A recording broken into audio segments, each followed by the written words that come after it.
How to use a fake camera on Omegle. Hi guys, welcome. In this video I am going to show you how you can do it easily. So first of all, you need a software which is called OBS Studio, so you can download it on Google for free. So once you have downloaded this software, you have to open it up.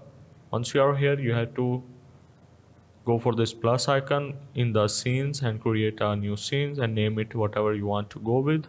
Once you have named it, you have to go to the sources and add a new source.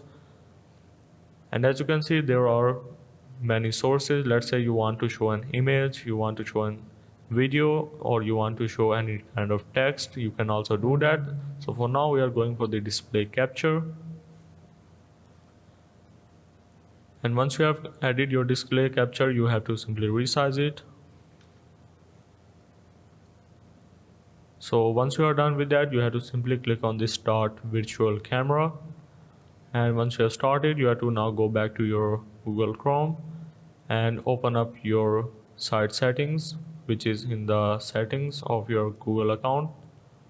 Once you have entered here, go for the privacy and security, go for the site settings. Once you have entered here, you have to go for the camera, which is here. Now once you have entered here, this will set to your camera. Let's say you are using Logitech, so this will connect automatically to your Logitech camera. So you have to simply go for this OBS virtual studio or virtual camera. Once you have selected this, now you can go back and click on this Omegle, go for this video, check mark all of these, and you have to simply confirm it. Now as you can see here, I have started my screen recording and this is how it will looks like. So if I play any of these things, this will show up in my virtual camera. So that's how basically you can use a fake camera on Omegle.